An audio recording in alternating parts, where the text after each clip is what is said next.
Hello दोस्तों, आज के इस वीडियो में हम बात करेंगे यूपीपीसीएस प्रीलिम्स टेस्ट सीरीज 2023 की। दृष्टि आईएएस का टेस्ट है, जीएस फर्स्ट पेपर है और कोशिश करेंगे कि पूरा का पूरा पेपर एक ही वीडियो में निपट जाए। और अगर ऐसा नहीं है तो भाई 2 वीडियो में ख़त्म करेंगे, ठीक है। बहुत ज़्यादा लंबी वीडियो भी होना ठीक नहीं है और सबको अच्छा भी नहीं लगता। शुरुआत करेंगे पहले प्रश्न से। अप्रैल 2022 में लंदन में रॉयल जियोग्राफिकल सोसाइटी में किसे व्हाइटली गोल्ड पुरस्कार से सम्मानित किया गया था? ऑप्शंस हैं मेधा पाटकर, चारुदत्त मिश्रा, डेविड एटनबरो, जादव पायेंग। ठीक है, भारत के हिम तेंदुआ संरक्षणवादी हैं चारुदत्त मिश्रा, इन्हीं को दिया गया है, ध्यान रखना है। ये जो चैरिटी है आपका वन्यजीव संरक्षण charity world royal geographical society WFN ने कहा कि मिश्रा को अफगानिस्तान, चीन, रूस सहित 12 हिम तेंदुआ रेंज देशों में उनके कार्य के लिए पुरस्कार दिया गया है। ठीक है, यह जो है उनका दूसरा विटली फंड फॉर नेचर अवार्ड है, ध्यान रखना है। 2005 में उन्हें पहली बार यह पुरस्कार मिला था, तो आपको ये बात भी ध्यान रखनी है। 2005 में पहली बार उनको मिला था, ये दूसरी बार मिला है। ठीक है, ये हमें याद रखना है। चलिए एक आंकड़ा और देख लेना कि world wide fund for nature के अनुसार हिम तेंदुआ की आबादी 1000 से बढ़कर 4080 से 6590 के बीच हो गई है। ठीक है, दूसरा प्रश्न देखें, जैव विविधता अधिनियम 2002 के संदर्भ में है, कौन सा कथन सही है? तो पहला स्टेटमेंट है, जैव विविधता अधिनियम को जैव विविधता पर संयुक्त राष्ट्र सम्मेलन में निहित उद्देश्यों को लागू करने के लिए अधिनियमित किया गया था। तो पहला स्टेटमेंट सही है या गलत है? तो पहला स्टेटमेंट भी है, सही है। दूसरा क्या है, भारतीय वन्यजीव संस्थान का गठन जैव विविधता अधिनियम 2002 के तहत किया गया था। तो ये सही है क्या? देखिए पहला स्टेटमेंट पूरी तरह से सही है, लेकिन दूसरा वाला स्टेटमेंट जो है आपका वो गलत है। वो गलत क्यों है भाई? वो 1982 के तहत उसकी स्थापना हुई थी। ठीक है, तो पहला स्टेटमेंट सही है, इसलिए इसका सही उत्तर ये हो जाएगा। अब इसके बारे में अगर पढ़ें तो जैव विविधता पर संयुक्त राष्ट्र सम्मेलन 1992 में निहित उद्देश्यों को लागू करने के लिए 2002 में जैव विविधता अधिनियम को अधिनियमित किया गया था। उद्देश्य क्या है इसका? उद्देश्य देख लें, जैव विविधता का संरक्षण करना और घटकों का संधारणीय उपयोग करना, आनुवंशिक संसाधनों के उपयोग से होने वाले लाभों का उचित और न्याय संगत साझाकरण है, ध्यान रखना। राष्ट्रीय स्तर पर राष्ट्रीय जैव विविधता प्राधिकरण, राज्य स्तर पर जैव विविधता बोर्ड और स्थानीय स्तर पर जैव विविधता प्रबंधन समितियां जैविक विविधता अधिनियम की त्रिस्तरीय संरचना है। राष्ट्रीय स्तर पर कौन सी हैं, राज्य स्तर पर कौन सी हैं और स्थानीय स्तर पर कौन सी, पता होगी। ठीक है, ये जैविक संसाधनों तक पहुंच को विनियमित करती हैं, ध्यान रखने की जरूरत है। और पर्यावरण वन जलवायु परिवर्तन मंत्रालय के तहत भारतीय वन्यजीव संरक्षण एक स्वायत्त संस्थान है, याद रखना है। स्थापना 1982 में हुई थी, देहरादून में स्थापित है। भारतीय वन्यजीव संस्थान का गठन जैव विविधता अधिनियम 2002 के तहत नहीं किया गया था, ये बात हमें ध्यान रखनी है। ठीक है, चलिए अगला प्रश्न देखेंगे, जैविक घटकों के संदर्भ में निम्नलिखित में से कौन सा कथन सही है?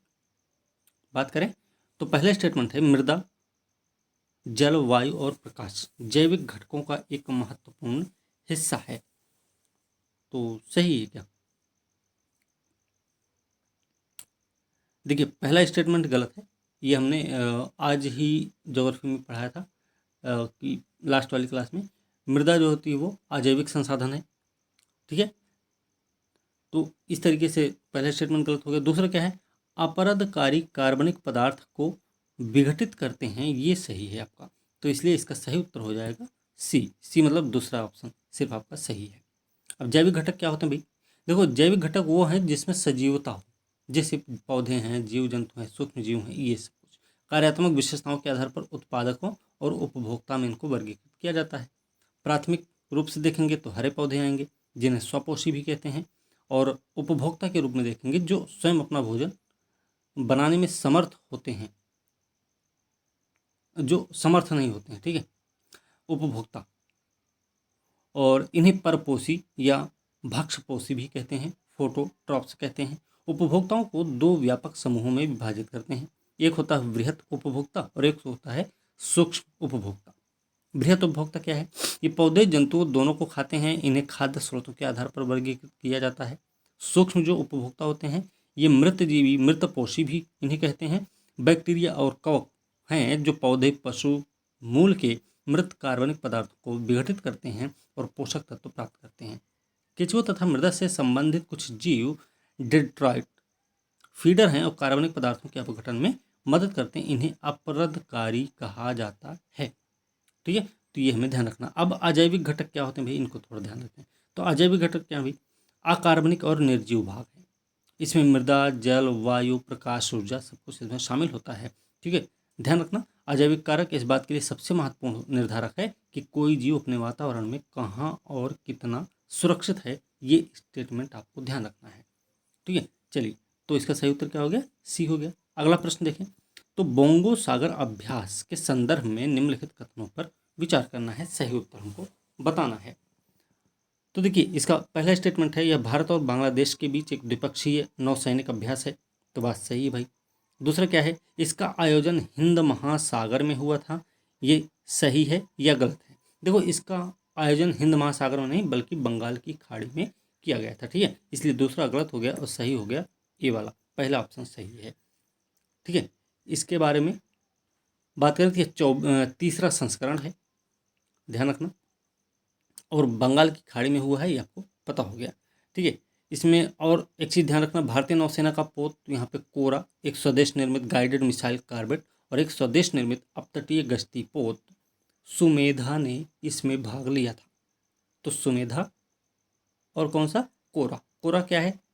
स्वदेश निर्मित गाइडेड मिसाइल कार्बेट है और सुमेधा जो है स्वदेश निर्मित अपतटीय गश्ती पोत है। और बांग्लादेश की नौसेना का प्रतिनिधित्व किसने किया? तो बीएनएस अबू उबैदाह और अली हैदर ने किया था। दोनों क्या है? गाइडेड मिसाइल फ्रिगेट हैं, ध्यान रखना। आगे देखेंगे, अगला प्रश्न देखते हैं। अगला प्रश्न क्या भी? साइकेड के संदर्भ में कौन सा कथन सही है? साइकेड क्या होता भी? देखिए, साइकेड आवृत बीजी वृक्ष है क्या? तो पहला तो गलत है। और गलत क्यों है? ये एकलिंगी होता है, अनावृत बीजी होता है, एकलिंगी होता है, सदाबहार होता है। ठीक है, याद रखना, इनमें बड़े सिरों वाली संयुक्त पत्तियां होती हैं। ठीक है, पहली बात याद रखना। तो पहला वाला स्टेटमेंट तो गलत हो गया। दूसरा क्या भाई? ये देश के पश्चिमी और पूर्वी घाटों में पाए जाते हैं। तो दूसरा सही है क्या? सही बात है कि भारत में पश्चिमी घाट, पूर्वी घाट, उत्तर पूर्वी भारत और अंडमान निकोबार द्वीप समूह में पाए जाते हैं। ठीक है, तो दूसरा सही हो गया, इसलिए सही उत्तर इसका सी हो जाएगा। आपको ध्यान रखना है। साइकेड है क्या? देखो, ये साइकाडोफाइटा बीजीय पौधों का एक प्राचीन समूह है जिसकी विशेषता संयुक्त पत्तियों के एक बना एक बड़ा मुकुट और 7 मीटर तक ऊंचा सीधा खड़ा तना होता है। ठीक है, ध्यान रखने की जरूरत है यहाँ पे। विश्व स्तर पर बात करें साइकेड कहाँ कहाँ पाए जाते हैं भाई? तो देखिए, उपोष्णकटिबंधीय और उष्णकटिबंधीय क्षेत्रों में मिलेंगे, ध्यान रखना। दक्षिण मध्य अमेरिका में जहाँ सबसे अधिक जहाँ सबसे अधिक विविधता होती है वहाँ पे, ऑस्ट्रेलिया में, प्रशांत द्वीप समूह, जापान, चीन, भारत, मेडागास्कर, दक्षिण और उष्णकटिबंधीय अफ्रीका में पाए जाते हैं। ठीक है, ध्यान रखना। साइकेड का उपयोग किस में होता है? तो ये भी पता होना चाहिए। तो साइकेड का उपयोग हम स्टार्च के स्रोत के रूप में तथा सामाजिक सांस्कृतिक अनुष्ठानों में किए करते हैं। ठीक है, ये हमें याद रखने की जरूरत है। चलिए, अगला प्रश्न देखें। तेल रिसाव के संदर्भ में निम्नलिखित कथनों पर विचार करना है, सही उत्तर बताना है। तो देखिए, पहला स्टेटमेंट है, बायो रेमेडिएशन तेल रिसाव को साफ करने का तीव्र तरीका है। तो क्या सही है? पहला स्टेटमेंट आपका गलत है। ठीक है, और ये गलत क्यों है? वो गलत इसलिए है कि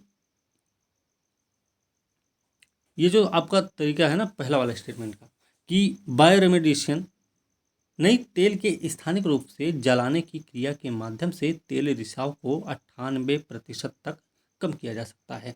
इसलिए पहला स्टेटमेंट आपका गलत हो गया। ठीक है, तो सबसे तीव्र माध्यम कौन सा है? तेल के स्थानिक रूप से जलाने की क्रिया, ध्यान रखना। तो पहला स्टेटमेंट आपका गलत हो गया। दूसरा क्या है? स्कीमर्स ऐसे उपकरण हैं जिसका उपयोग जल की सतह पर गिरे हुए तेल को भौतिक रूप से अलग करने के लिए किया जाता है। तो दूसरा स्टेटमेंट आपका सही है, इसका सही उत्तर सी हो जाएगा। इसके बारे में थोड़ा सा देख लें, तेल रिसाव क्या होता है भाई। देखिए, पर्यावरण में कच्चे तेल, गैसोलीन, ईंधन, अन्य तेलीय उप उत्पादों की किसी भी अनियंत्रित रिसाव को ही संदर्भित करता है। यह घटना भूमि पर हो सकती है, वायु में हो सकती है, जल कहीं किसी को भी प्रभावित कर सकती है, प्रदूषित कर सकती है। ठीक है, कारण क्या होता है। देखो, गहन पेट्रोलियम अन्वेषण उत्पादन जहाज़ों में बड़ी मात्रा में तेल के परिवहन के परिणामस्वरूप ऐसा होता है। तेल रिसाव जो नदियों, खाड़ियों, समुद्र में होता है, अक्सर टैंकरों, नावों, पाइपलाइनों, रिफाइनरियों, ड्रिलिंग क्षेत्र, भंडारण सुविधाओं से जुड़ी दुर्घटनाओं के कारण होता है। ठीक है, पर्यावरणीय प्रभाव इसका क्या होता है भाई। देखो, कच्चा तेल जो होता है पक्षियों के पंखों और उनके रोवे रोवे के इंसुलेट और जल रोधक गुणों को नष्ट कर देता है, और इस प्रकार से तेल लेपित पक्षी समुद्री स्तनधारी हाइपोथर्मिया, जो शरीर की तापमान का सामान्य स्तर से कम होना, से मर सकते हैं। ठीक है, इसके अलावा अंतर्ग्रहण तेल प्रभावित जानवरों के लिए विषाक्त हो सकता है और उनके आवास तथा प्रजनन दर को नुकसान पहुंचा सकता है। उपचार के रूप में एक तो ये पता है कि स्थानीय रूप से उसको जलाने के द्वारा उसको सबसे तीव्र माध्यम से कम किया जा सकता है। दूसरी चीज, पैरा पर लुसीडिबाका, साइक्लोक्लास्टिकस, ओइस्पिरा, थैलासोलिटस, जोंगसानिया और इसी प्रकार के अन्य बैक्टीरिया का उपयोग करने से कई प्रकार के दूषित पदार्थों को हटाने में मदद मिलती है। ठीक है, ये हमें ध्यान रखना। फिर दूसरा वाला सही था। स्कीमर्स क्या होते हैं, ऐसे उपकरण हैं जिनका उपयोग जल की सतह पर गिरे हुए तेल को भौतिक रूप से अलग करने के लिए किया जाता है। तो दूसरा स्टेटमेंट आपका सही था। अगला प्रश्न देखें, उत्तर प्रदेश सरकार के निम्नलिखित में से किस वर्ग के लोगों के लिए अंतर्राष्ट्रीय श्रम दिवस के अवसर पर एक नया मंच ई पेंशन पोर्टल शुरू किया गया है। तो इसका जो सही उत्तर है, देखिए पहला स्टेटमेंट देखें तो शारीरिक अक्षमता वाले वरिष्ठ नागरिक, दूसरा है निजी कंपनी के सेवानिवृत्त कर्मचारी, तीसरा है बीपीएल परिवार के वरिष्ठ नागरिक, चौथा है सेवानिवृत्त सरकारी कर्मचारी। तो इसका सही उत्तर क्या है, सही उत्तर इसका डी है। इसके बारे में देखें तो 1 मई 2022 को अंतर्राष्ट्रीय मजदूर दिवस के अवसर पर उत्तर प्रदेश के मुख्यमंत्री योगी आदित्यनाथ ने सेवानिवृत्त सरकारी कर्मचारियों को पेंशन का पारदर्शी और बाधा मुक्त वितरण सुनिश्चित करने के लिए एक नया मंच ई पेंशन पोर्टल शुरू किया था। ये क्या भाई, ये end to end online pension portal pension प्राप्त करने की प्रक्रिया को सरल बनाने के लिए वित्त विभाग द्वारा विकसित किया गया है। ध्यान रखना, पेंशन भोगियों को शारीरिक रूप से कहीं भी जाने की आवश्यकता को समाप्त कर देगा। ये प्रक्रिया को पारदर्शी बनाएगा, कागज रहित बनाएगा, संपर्क रहित बनाएगा, कैशलेस भी बनाएगा। ठीक है, सेवानिवृत्त होने वाले राज्य सरकारी कर्मचारियों की शिकायतों को ध्यान में रखते हुए पोर्टल उनके आवेदनों की स्थिति को ट्रैक करेगा। ठीक है, और केंद्र सरकार द्वारा दिए गए दिशा निर्देशों के अनुसार राज्य के वित्त विभाग ने पोर्टल बनाया है, जिसमें 59 वर्ष 6 महीने की आयु प्राप्त करने वाले कर्मचारियों की स्थिति को ट्रैक करने का विकल्प होगा। ठीक है, ध्यान रखना। चलिए अगला प्रश्न देखें, तो सूर्य के निम्नलिखित स्तरों को अंदर से बाहर की ओर सजाना है। ठीक है, तो इसमें दिया गया वर्णमंडल, प्रकाश मंडल, क्रोड मंडल, क्रीट मंडल। तो सबसे अंदर में कौन सा होता है, सबसे बाहर कौन सा होता है। अब देखेंगे तो इसमें सबसे पहले आएगा क्रोड, अंदर से बाहर की तरफ चलना है। ठीक है, सबसे पहले आएगा क्रोड, उसके बाद आएगा प्रकाश मंडल, फिर आएगा वर्णमंडल, फिर आएगा किरीट। ठीक है, तो इसका सही उत्तर सी हो जाएगा, क्रोड, प्रकाश, वर्ण, किरीट। ठीक है, ये आपको ध्यान रखना है। ठीक है, चलिए अगला प्रश्न देखें, 9 नंबर, निम्नलिखित में से कौन सा एकमात्र स्तनपायी जीव है जो उड़ सकता है। स्तनपायी जीव है जो उड़ सकता है भाई। इसमें ऑप्शन दिए गए हैं बाज, गिलहरी, चमगादड़ और टूकन। तो इसमें देखिए स्तनपायी जीव है जो उड़ सकता है, वो होता है चमगादड़। ठीक है, चमगादड़ क्या विश्व में उड़ने वाला एकमात्र स्तनपायी है। दुनिया भर में चमगादड़ों की 1100 से अधिक प्रजातियां पाई जाती हैं, याद रखना है, सभी उड़ते ही हैं। उड़ने वाली गिलहरियां इसी तरह के स्तनधारी केवल मुख्य रूप से सरक कर जा सकते हैं, लेकिन उड़ नहीं सकते हैं। कौन? उड़ने वाली गिलहरियां। ठीक है। चमगादड़ की उंगलियों की संख्या इंसानों के बराबर ही होती है, मतलब 5 होती है। उंगलियां जो होती त्वचा की एक परत से जुड़ी होती हैं, इतनी पतली होती हैं कि प्रकाश इनके माध्यम से गुजर सकता है। वे गर्म खून वाले होते हैं, ध्यान रखना। अपने बच्चों को दूध पिलाते हैं, ठीक है, और उनके शरीर पर बाल होते हैं। चमगादड़ों की 1400 से अधिक प्रजातियां दुनिया भर में हैं, ठीक है, याद रखना। अत्यधिक रेगिस्तानी और ध्रुवीय क्षेत्रों को छोड़कर ग्रह के लगभग हर हिस्से में चमगादड़ पाए जाते हैं, ठीक है। चलिए, ये हो गया। अगला प्रश्न देखेंगे, 10वां नंबर। तो इसका सही उत्तर क्या था? चमगादड़। अगला प्रश्न है, प्रधानमंत्री रोजगार सृजन कार्यक्रम के संदर्भ में कौन सा कथन सही है? देखिए, पहला स्टेटमेंट है, यह नए उद्यम स्थापित करने के लिए वित्तीय सहायता प्रदान करने की एक योजना है, सही बात है। दूसरा है, इसे खादी और ग्राम उद्योग आयोग द्वारा कार्यान्वित किया जा रहा है, तो इसका दोनों सही है, पहला भी सही है, दूसरा भी सही है क्या भाई? देख लेते हैं थोड़ा सा। नए उद्यम स्थापित करने के लिए वित्तीय सहायता प्रदान करने की योजना है, खादी ग्राम उद्योग आयोग द्वारा कार्यान्वित किया जा रहा, सही है। राज्य स्तर पर यह योजना KVIC निदेशालयों, राज्य खादी ग्राम उद्योग बोर्डों, जिला उद्योग केंद्रों और बैंकों के माध्यम से कार्यान्वित किया जा रहा है, ठीक है, ध्यान रखना। KVIC सरकारी सब्सिडी को निर्दिष्ट बैंकों के माध्यम से लाभार्थियों और उद्यमियों को सीधे उनके बैंक खातों में अंतिम संवितरण के लिए भेजता है, ठीक है। अधिकतम स्वीकृत जो लागत है वो 25 लाख रुपया है। व्यापार सेवा क्षेत्र के लिए 10 लाख रुपया होगा, ध्यान रखना। 18 साल से अधिक की उम्र होनी चाहिए, कोई भी व्यक्ति हो, कम से कम 8वीं पास भी होना चाहिए। विनिर्माण क्षेत्र में 10 लाख से अधिक और व्यापार क्षेत्र में 5 लाख से अधिक की लागत वाली परियोजनाओं हेतु वह पात्र होगा, ध्यान रखना। एक चीज़ और याद रखना, ये जो योजना है ना, इसके तहत केवल नई परियोजनाओं पर मंजूरी हेतु विचार किया जाता है, बस ये भी आपको ध्यान रखने की जरूरत है। याद रखना थोड़ा सा और, कि स्वयं सहायता समूह, जो सोसाइटी पंजीकरण अधिनियम 1860 के तहत पंजीकृत संस्थान, उत्पादन सहकारी समितियां, धर्मार्थ ट्रस्ट भी इस योजना के पात्र हैं, ठीक है, ये भी आपको ध्यान रखना है। चलिए, अगला प्रश्न देखें, 11 नंबर प्रश्न की बात करेंगे। निम्नलिखित में से किस विश्वविद्यालय ने खेलो इंडिया यूनिवर्सिटी गेम्स का खिताब जीता है 2021 का? तो इसकी बात करें तो इसमें देखिए, वीर टिकेंद्रजीत विश्वविद्यालय, दूसरा ऑप्शन है जवाहरलाल नेहरू विश्वविद्यालय, तीसरा है जैन विश्वविद्यालय, चौथा है सिल्वर ओक विश्वविद्यालय। तो इसका सही उत्तर क्या है? जैन विश्वविद्यालय, ठीक है। 24 अप्रैल को बेंगलुरु में हुआ था खेलो इंडिया यूनिवर्सिटी गेम्स 2021, ठीक है। मेजबान जैन विश्वविद्यालय जो बेंगलुरु में है, ध्यान रखना। 20 स्वर्ण पदक जीता इसने, ठीक है, और टोटल 32 पदक जीते हैं, 5 कांस्य भी है, 7 रजत भी इन्होंने जीते हैं। जैन विश्वविद्यालय ने अपने करीबी प्रतिद्वंदी, इसका प्रतिद्वंदी कौन था? लवली प्रोफेशनल यूनिवर्सिटी, जिसने 17 स्वर्ण, 15 रजत, 19 कांस्य पदक जीता है, ठीक है, ये भी हमें ध्यान रखने की जरूरत है। तो इसका सही उत्तर क्या हो गया? जैन विश्वविद्यालय, ठीक है। थोड़ा सा और अगर इसके बारे में देख लें, कौन कितना मेडल जीता है, तो इसमें एक चीज़ ये याद रखना है, जो लवली प्रोफेशनल यूनिवर्सिटी ने सबसे ज़्यादा मेडल 51 हासिल किए हैं, सबसे ज़्यादा medal. Defending champion Punjab university 15 gold, 9 रजत, 24 कांस्य के साथ तीसरे स्थान पर रही है। खेलो इंडिया जो है ज़मीनी स्तर पर खेलों को बढ़ावा देने, देश भर से युवा प्रतिभाओं की पहचान करने के लिए भारत सरकार की एक महत्वपूर्ण पहल का हिस्सा है, ठीक है, ध्यान रखना। और ये जो है ना, दूसरे संस्करण के कार्यक्रम में 2 स्वदेशी खेल शामिल हुए हैं, कौन कौन सा? एक तो है योगासन और दूसरा है मल्लखंब, ठीक है। तो सही उत्तर क्या हो गया? जैन विश्वविद्यालय बेंगलुरु।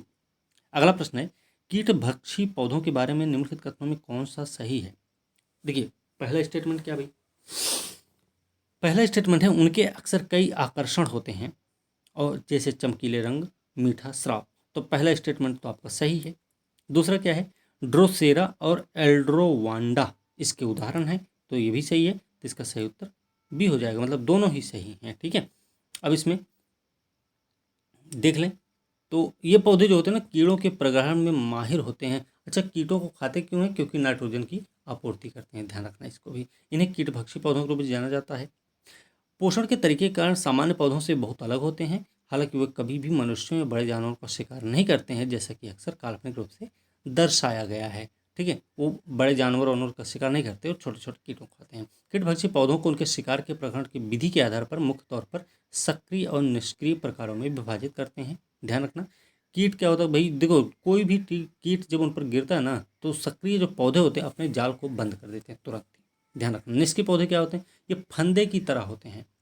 किसी भी प्रकार की जग या सुराही जैसी संरचना होती है इनमें, और जिसमें कीट फिसल जाता है अंततः पौधा उसका पाचन कर लेता है। आपको ध्यान रखना है।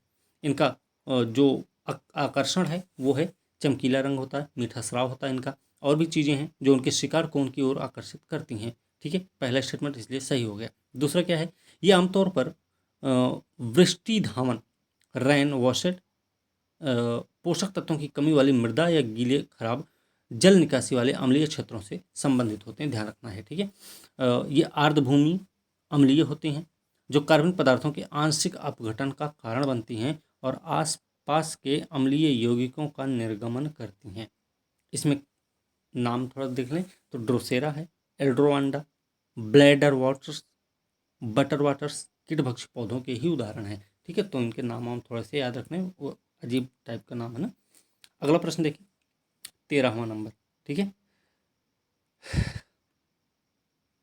चल नीचे दो कथन दिए गए हैं, ए और आर, असर्शन और रीजन दिए गए हैं।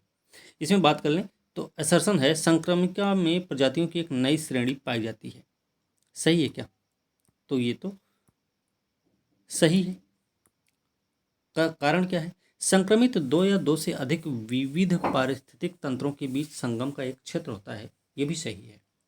दोनों के दोनों सही तो हैं, लेकिन ये एक दूसरे की व्याख्या नहीं करते हैं। ठीक है, अब ये नहीं करते व्याख्या तो इसका क्या मतलब भाई, देखो सबसे पहले ये इसका सही उत्तर हो गया सी, दोनों सही हैं लेकिन आर ए की सही व्याख्या नहीं कर रहा, तो इसका सही उत्तर हो गया सी। इसकी व्याख्या अगर देखें, देखो संक्रमिका मतलब होता है ना इकोटोन, याद रखना इकोटोन बोलते हैं। और इकोटोन क्या होता है ये भी पता होना चाहिए। तो इकोटोन ऐसा क्षेत्र होता है जहाँ पारिस्थितिक समुदाय, पारिस्थितिक तंत्र, जैविक क्षेत्र एक साथ होते हैं। ये प्रायः पर्यावरणीय प्रवणताओं के साथ तीव्र पर्यावरणीय संक्रमण वाले क्षेत्रों में पाया जाता है। भूदृश्य तत्वों की अधिक संख्या, वनस्पतिक जटिलता, मिश्रित पारिस्थितिकी तंत्र जैसी विशेषताओं के परिणाम स्वरूप इकोटोन क्षेत्रों में अधिक घनत्व और जैव विविधता पाई जाती है। इससे प्रजातियों की नई श्रेणी का उदय भी होता है। इस घटना को कोर प्रभाव कहते हैं। ठीक है, ध्यान रखना, संक्रमण क्षेत्र में कुछ प्रजातियों का जनसंख्या घनत्व अन्य की तुलना में अधिक होता है। इनको कोर प्रजाति भी कहते हैं। एज स्पीसी, मैंग्रोव वन जो होते हैं समुद्री और स्थलीय पारिस्थितिक तंत्र के बीच एक इकोटोन का प्रतिनिधित्व करता है। कौन? मैंग्रोव वन जो होता है। इसके और भी उदाहरण है, जैसे घास भूमियाँ हैं, नदी का मुहाना है, नदी तट है। ठीक है, तो इसका सही उत्तर सी है भैया। चलो अगला प्रश्न देखिए, हाल ही में चर्चा में रहा 17वां एशिया मीडिया शिखर सम्मेलन आयोजित किया गया था। तो 17वां एशिया मीडिया शिखर सम्मेलन कहाँ आयोजित हुआ है? ये हुआ है आपका Asia Pacific institute for broadcasting development के द्वारा किया गया है। सी इसका सही हो गया। ठीक है, अब इसमें थोड़ा सा याद ये रखना है कि सम्मेलन ने क्षेत्र के प्रसारकों को प्रसारण सूचना पर अपना विचार साझा करने का एक अनूठा अवसर दिया है। एशिया, प्रशांत, अफ्रीका, यूरोप, मध्य पूर्व और उत्तरी अमेरिका के निर्णय निर्माताओं, मीडिया पेशेवरों, विद्वानों, समाचार और प्रोग्रामिंग के हितधारकों ने इस वार्षिक सम्मेलन में भाग लिया था। अब यह है क्या? Asia Pacific institute for broadcasting development क्या है भाई? 1977 में AIDB की स्थापना हुई थी, संयुक्त राष्ट्र शैक्षिक, वैज्ञानिक और सांस्कृतिक संगठन के रूप में। इलेक्ट्रॉनिक मीडिया विकास के क्षेत्र में एशिया प्रशांत के लिए संयुक्त राष्ट्र आर्थिक और सामाजिक आयोग के देशों की सेवा करने वाला एक अद्वितीय क्षेत्रीय अंतर सरकारी संगठन है। इसकी मेजबानी मलेशिया सरकार द्वारा की जाती है, ध्यान रखना, और सचिवालय इसका कुआलालंपुर में है, मलेशिया की राजधानी में। ठीक है, तो सही हो गया सी। अगला प्रश्न है, जैव चिकित्सा अपशिष्ट प्रबंधन नियम 2018 चरणबद्ध तरीके से समाप्त करने पर लक्षित है। तो इसका सही उत्तर क्या भाई? देखो लक्षित था तो एकल उपयोग प्लास्टिक बैग को, रक्त बैग को, क्लोरीन युक्त प्लास्टिक बैग को, उच्च घनत्व वाले प्लास्टिक बैग को। तो ये था भैया लक्षित था क्लोरीन युक्त प्लास्टिक बैग के लिए लक्षित था। ठीक है, ध्यान रखना। जैव चिकित्सा अपशिष्ट प्रबंधन संशोधन नियम 2018, उद्देश्य था 27 मार्च 2019 तक रक्त की थैलियों को छोड़कर क्लोरीन युक्त प्लास्टिक की थैलियों और दस्तानों को चरणबद्ध तरीके से समाप्त कर दिया जाए।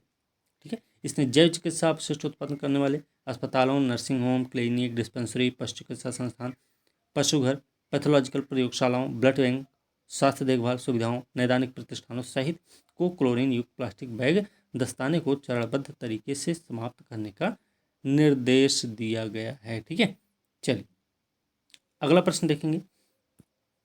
इसमें 20 ही प्रश्न करेंगे फिलहाल हम। ठीक है, अगर ये वीडियो आगे चलेगी तो ये हम कंटिन्यू करेंगे, नहीं तो फिर रोक देंगे, पहले ही बता दे रहे हैं। ठीक है, प्रवाल विरंजन के संदर्भ में निम्नलिखित कथनों में कौन सा सही है?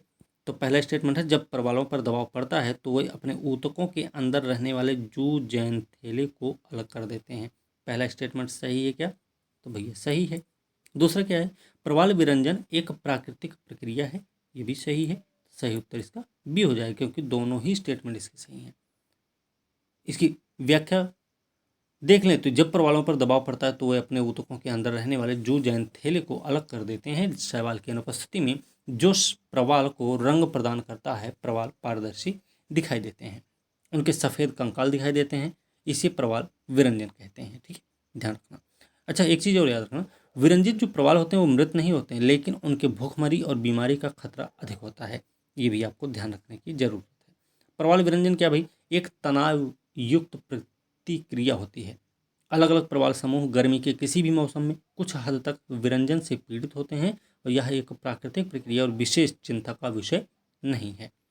ठीक है, चलिए अगला प्रश्न देखेंगे। सेमिकॉन इंडिया सम्मेलन 2022 का आयोजन किया गया था लखनऊ में, पटना में, बेंगलुरु में, नई दिल्ली में। तो इसका आयोजन कहाँ किया गया भाई? इसका आयोजन हुआ है बेंगलुरु में। बेंगलुरु कर्नाटक की राजधानी है। अप्रैल 2022 में हुआ था, याद रखना। उद्घाटन किया गया प्रधानमंत्री जी के द्वारा। भारत सेमीकंडक्टर मिशन के तहत इलेक्ट्रॉनिक्स और सूचना प्रौद्योगिकी मंत्रालय के द्वारा इसको आयोजित किया जाता है। ध्यान रखना, डिपार्टमेंट मंत्रालय के बारे में बात करें तो। ठीक है, सेमीकॉन इंडिया 2022 का आयोजन भारत को इलेक्ट्रॉनिक्स निर्माण, सेमीकंडक्टर डिजाइन, विनिर्माण, नवोत्पाद में अग्रणी बनाने के लिए किया गया है। सेमीकॉन इंडिया सम्मेलन 2022 की थीम रही क्या? तो थीम याद रखनी है, कैटालाइजिंग इंडियाज सेमीकंडक्टर इकोसिस्टम। ठीक है, भारतीय सेमीकंडक्टर मिशन क्या भाई? आईएसएम को 2021 में इलेक्ट्रॉनिक्स और आईटी मंत्रालय के तत्वावधान में 76,000 करोड़ रुपए के कुल वित्तीय परिव्यय के साथ लॉन्च किया गया था। ठीक है, और यह देश में एक स्थायी अर्धचालक प्रदर्शन पारिस्थितिकी तंत्र के विकास के लिए व्यापक कार्यक्रम का हिस्सा है। इसका उद्देश्य क्या है? सेमीकंडक्टर्स विनिर्माण स्थापनाएं डिजाइन पारिस्थितिकी तंत्र में निवेश करने वाली कंपनी को वित्तीय सहायता प्रदान करना है। ठीक है, चलिए अगला प्रश्न देखेंगे। फाइटोप्लैंक्टन के संदर्भ में निम्नलिखित कथनों में कौन सा सही है? क्या है भाई? यह पहला स्टेटमेंट है, यह सभी पौधों से उत्पादित 90% से अधिक ऑक्सीजन का उत्पादन करता है। तो क्या सही है? देखो, पहला स्टेटमेंट क्या है? 90% नहीं, 60% से अधिक का उत्पादन करता है, तो इसलिए पहला स्टेटमेंट आपका गलत हो गया। दूसरा क्या है? फाइटोप्लैंक्टन को विकास और प्रजनन के लिए नाइट्रोजन फास्फोरस की आवश्यकता होती, ये दूसरा वाला सही है। सही तो इसका सी हो जाएगा। ठीक है, पहला, अब देखिए पहला स्टेटमेंट हमने बता दिया 90 नहीं 60 होना चाहिए, कि यह सभी पौधों से उत्पादित 60% से अधिक ऑक्सीजन का उत्पादन करता है। ठीक है, ध्यान रखना हमें। चलिए, फाइटो क्या भाई? एक ग्रीक शब्द है, ध्यान रखना। प्लैंक्टन क्या है? विचलित रहने या बहाव के लिए बनाया गया है। इससे उत्पन्न पादप प्लवक फाइटोप्लैंक्टन सूक्ष्म पादप जीव हैं जो लवणी और ताजे दोनों तरह के जलीय पारिस्थितिकी तंत्र में रहते हैं। फाइटोप्लैंक्टन कहाँ रहते हैं? दोनों तरह में, ताजा जल या लवणी जल, दोनों में ही रह सकता है। ठीक है, अगला प्रश्न है, क्योटो प्रोटोकॉल के संदर्भ में कौन सा कथन सही नहीं है? तो पहला स्टेटमेंट क्या है? पहला स्टेटमेंट है, यह औद्योगिक देशों के लिए बाध्यकारी उत्सर्जन में कमी के लक्ष्य को निर्धारित करता है। पहला स्टेटमेंट सही है, तो भैया सही है, वो गलत तो है नहीं। इसमें पूछा गया कथन सही नहीं है। यह 2008 में लागू हुआ था, 2008 में नहीं लागू हुआ था, ये 2005 में लागू हुआ था, इसलिए ये वाला स्टेटमेंट आपका गलत हो जाएगा। इसने उत्सर्जन के व्यापार के आधार पर एक बाजार तंत्र विकसित किया। सही है। वर्तमान में क्योटो प्रोटोकॉल में 192 पक्षकार देश शामिल हैं, तो ये भी सही है। लेकिन बी वाला गलत, 2008 नहीं 2005 में लागू हुआ था, वो भी 16 फरवरी को। 11 दिसंबर 1997 को क्योटो प्रोटोकॉल क्योटो जापान में अपनाया गया था। जटिल अनुसमर्थन प्रक्रिया के कारण यह 16 फरवरी 2005 को लागू हो सका था, ध्यान रखना। वर्तमान में 192 पक्षकार हैं। क्योटो प्रोटोकॉल जो है 37 औद्योगिक देशों और संक्रमित अर्थव्यवस्थाओं यूरोपीय संघ के लिए उत्सर्जन में कमी का बाध्यकारी लक्ष्य निर्धारित करता है। ये केवल विकसित देशों को कार्यवाही के लिए बाध्य करता है, ध्यान रखना। सामान्य लेकिन विभेदित जिम्मेदारी संबंधित क्षमताओं के सिद्धांत के तहत उन पर भारी बोझ डालता है, क्योंकि यह मानता है कि वे ही वातावरण में जीएचजीज उत्सर्जन के वर्तमान उच्च स्तर के लिए काफी हद तक जिम्मेदार हैं। ठीक है, okay. Green house gas, okay. Kyoto protocol का एक महत्वपूर्ण तत्व लचीले बाजार तंत्र की स्थापना करना था, जो उत्सर्जन परमिट के व्यापार पर आधारित था। प्रोटोकॉल के तहत पक्षकार देशों द्वारा मुख्य रूप से राष्ट्रीय उपायों के माध्यम से अपने लक्ष्यों को पूरा किया जाना चाहिए। भारत क्योटो प्रोटोकॉल का पक्षकार है, ये भी ध्यान रखना है। ठीक है, अगला प्रश्न क्या है, बुंदेलखंड एक्सप्रेस वे की कुल लंबाई कितनी है? तो इसकी कुल लंबाई कितनी भाई? तो इसकी लंबाई है टोटल 296.07 किलोमीटर, याद रखना। बुंदेलखंड क्षेत्र में सर्वदिशात्मक विकास के लिए विशेषकर उत्तर प्रदेश के चित्रकूट, बांदा, हमीरपुर, जालौन जो कम विकसित जिले हैं, राज्य सरकार ने बुंदेलखंड एक्सप्रेस बनाने का संकल्प लिया। ये एक्सप्रेस जो होगा बुंदेलखंड क्षेत्र को राष्ट्रीय राजधानी क्षेत्र दिल्ली से आगरा लखनऊ एक्सप्रेसवे और यमुना एक्सप्रेसवे के माध्यम से जोड़ेगा। ठीक है, ध्यान रखना। और ये भी याद रखना है, बुंदेलखंड एक्सप्रेसवे चित्रकूट जिले के भरतकूप के पास, याद रखना, गोंडा गांव है। NH-35 से शुरू होता है, इटावा जिले के कुदरैल गांव तक फैला हुआ है। ठीक है, आगरा लखनऊ एक्सप्रेसवे में यहीं पर मिलता है, कहाँ पे? कुदरैल गांव, इटावा के पास। परियोजना की लंबाई है 296.070 किलोमीटर। परियोजना से लाभान्वित होने वाले जिले जो से वो कौन से? चित्रकूट है, बांदा है, महोबा, हमीरपुर, जालौन, औरैया, इटावा भी है। 16 जुलाई 2022 को प्रधानमंत्री नरेंद्र मोदी ने उत्तर प्रदेश के इटावा जिले से निकलने वाले बुंदेलखंड एक्सप्रेसवे का उद्घाटन किया था। ठीक है, तो ये 20 प्रश्न हो गए हैं। अभी टाइम बहुत लंबा हो गया है, और अगर ये वीडियो आप लोग पसंद करेंगे तो आगे इसको बढ़ाएंगे, नहीं तो अब इसी पे रोकेंगे इसको। ठीक है, क्योंकि ज़्यादा मेहनत करने की ज़रूरत नहीं है। तो इसी के साथ आज की वीडियो यहीं समाप्त करेंगे। अगली वीडियो के साथ मिलते हैं, तब तक के लिए धन्यवाद।